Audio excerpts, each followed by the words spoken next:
here we are. Welcome, Joe, to probably the final episode of the podcast, because here we are on the, 29th of December. And you've nearly finished. Yeah. I made some good I made some really good progress on the orchestration. I've still got a bit to work on instrumental detail-wise, but I have mapped out the whole sort of general ideas of music now. Yeah. And we've listened in the past to the opening with the geese flying over, which is largely untouched since the last time. That was pretty much complete the last time. There's a few extra bits.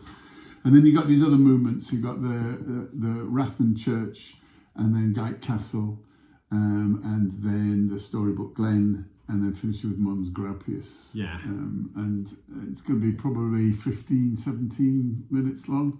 Yeah, probably. Yeah. I'll try and make it not go beyond 20 if possible. Yeah, I think the orchestra will be pleased with that. They've got Sibelius 5 to do as well in the concert. Right. Yeah. So we thought we'd play you the way that Rathen Church has expanded. You've done quite a lot on this. There's some really nice string writing in this, I think, later on, but it's got lots of kind of Celtic influence, but also these psalms that you were talking about. Yeah, like the model was, like the main musical material was borrowed from like psalms I found in a book of 16th century Scottish hymns, which I found in a library at University of Aberdeen. Yeah. So some of this is familiar, but some of it isn't. So let's play a bit of it, and then we'll play the whole of what you've done, and then we'll just have a little chat about it. Yeah. So here we go.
So that's where we are with the Rathen Church section now, which has come on hugely since last time. You've got some really interesting string writing at the end, which is sort of reminiscent of people like Tippett and Vaughan Williams, maybe Walton. It's really interesting the way that you've woven all of these psalm themes that you discovered.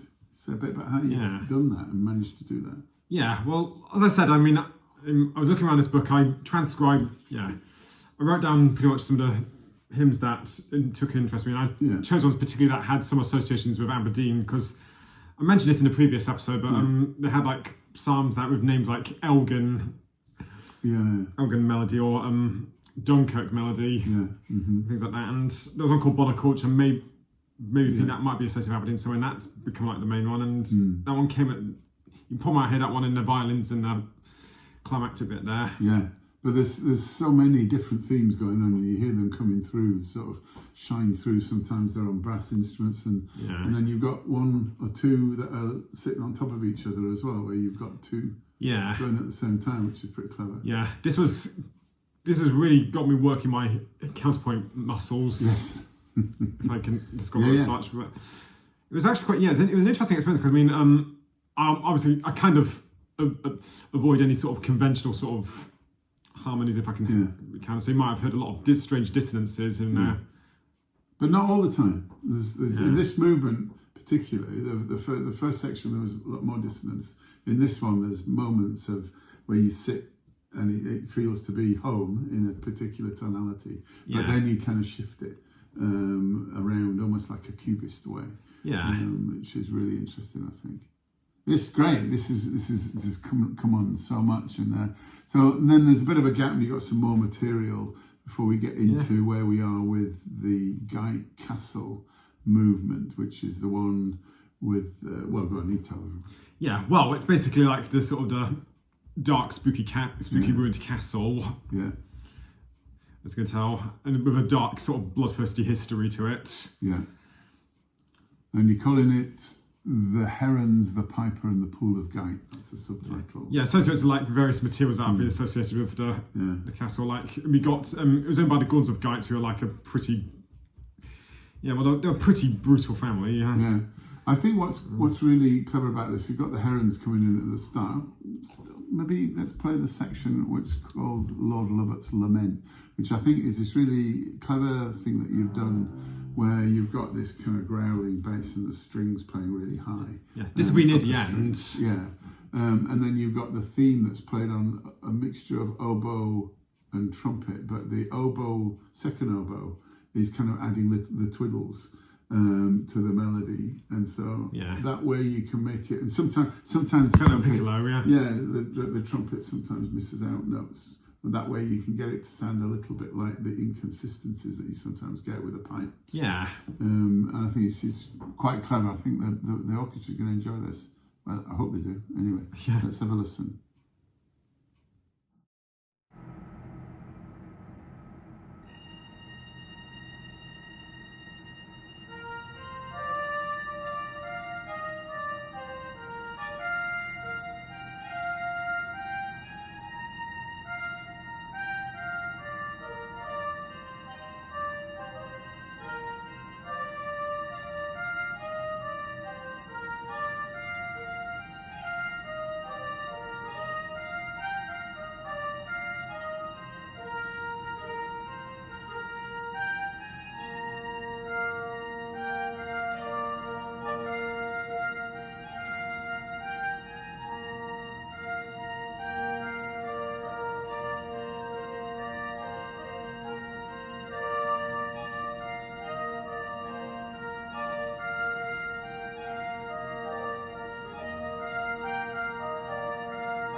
I should point out, this is not me branching out. This is pretty much complete. I still wanted to end with just a dark. Yeah. So what's happened? Yeah. Yes.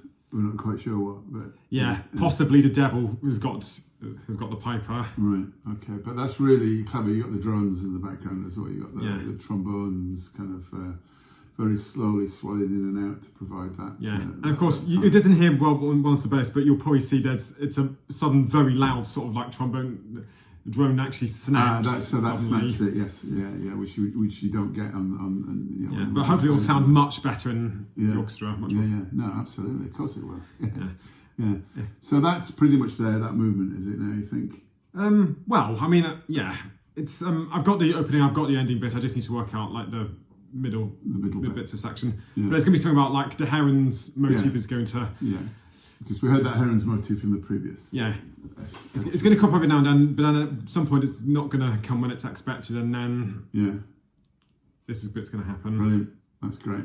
Then we've got so right at the end you've got this Mons Grappius movement, which you sort of celebrating Benny and that location.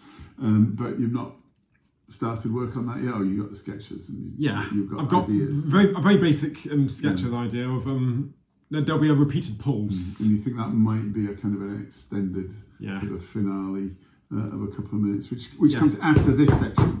Oh. So at that speed, and it's going to keep going on for like the whole orchestral, for this whole movement. Right. In various sort of like chords and... Okay.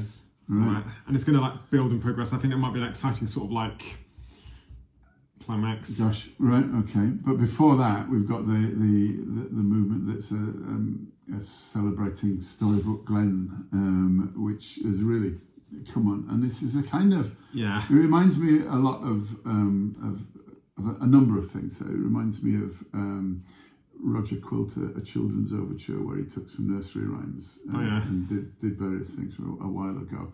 But there's bits of it, and as Phil Cook, who was here yesterday, your former composition teacher, said, it's a bit like Prokofiev and Shostakovich at their most joking. You've got some really ironic stuff here, as if you're writing it hoping that people aren't going to actually get the irony and that, but I think it's pretty obvious. Yeah, I mean, I was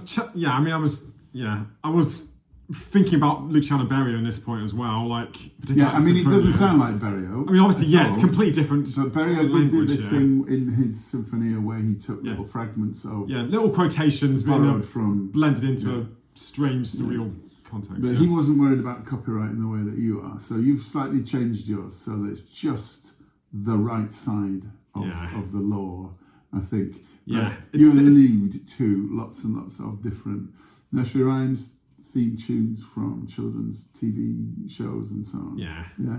And it's a kind of fun for the audience. Very well veiled. Like it's basically like something like you might hear a harmonic sequence that might inspire. You might hear maybe contours of the main melody, suggestions of it. But I think it'd be fun for the audience to maybe guess as to when they're hearing it, what they're actually hearing. So let's have a listen. It's essentially the scherzo. Yeah, this is so if this was a big symphony, this would be the dancey, jokey third movement, wouldn't it? Great. Okay, let's have a listen.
And we've got a gap there, Yeah. which you're going to fill up with I'm going to work it. It's going to build. This is going to. And then this.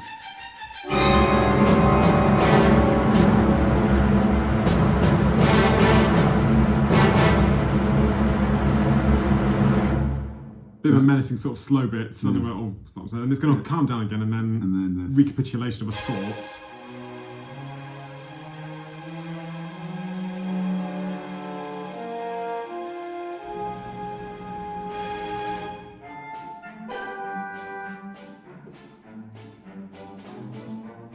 This is rough. This is very skeletal right now. Yeah.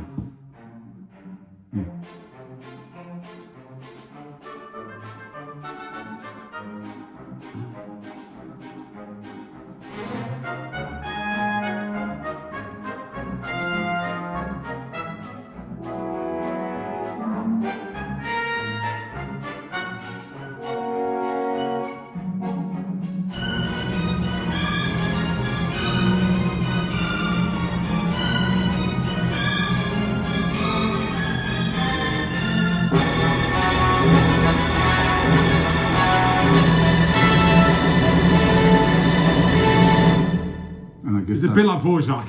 Yeah. Yeah, and then And this leads into. this is sort of the coda. Yeah.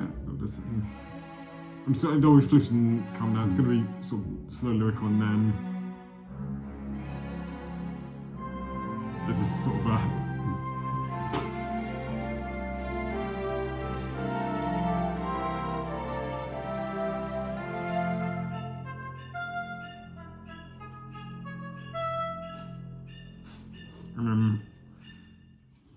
Tiny bit more, and then there's like a, and then there'll be a rough sort of cadence. We can't think about. It goes into slow bit, and then there's sort of a six back. I find a little bit stretto 6/8, and then that's that done.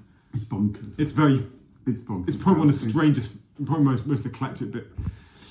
Sort of like all over the place sort of bits. I think of. But it's great. It's great. It's great. It does shift a lot. It chops and changes. It's going to be a task for the band to get their head around it. But there's no doubt they'll enjoy it.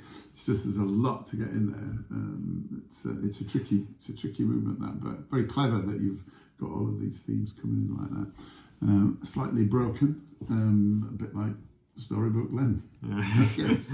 But yeah, very good. So, and then, as we said, they follow to finish off the whole thing. The Mons Grappis thing with a very powerful rhythm. And there's your piece. And that's it. It's been really interesting listening to over the 4 episodes that we've done as to how it's developed right from scratch, from ideas that we were talking about right at the start, and then through the sketches to actually hearing the real thing. Not quite the real thing, but the computerized version of the real thing. So we're December now. You've got to get it done by really the middle of January, at the very latest. So no pressure. No pressure. So you've got plenty to do. Probably enough time, so that's all right. Then rehearsals start in February with the orchestra, and then the concert is on the 28th of February at 7:30 in St Machars Cathedral in Aberdeen. And if you wanted to hear the thing in the flesh, as it were, that's when it's going to be done. No further planned performances as yet, but that's the premiere, and that's where we are at the moment with it. So congratulations, Joe. It's doing really well. And thank you very much for listening to these 4 episodes about how this piece has kind of developed over time. It's been really interesting seeing how it's done it, and well done. Yeah. All right. Good. Okay. See you around. Thank you very much for your listening.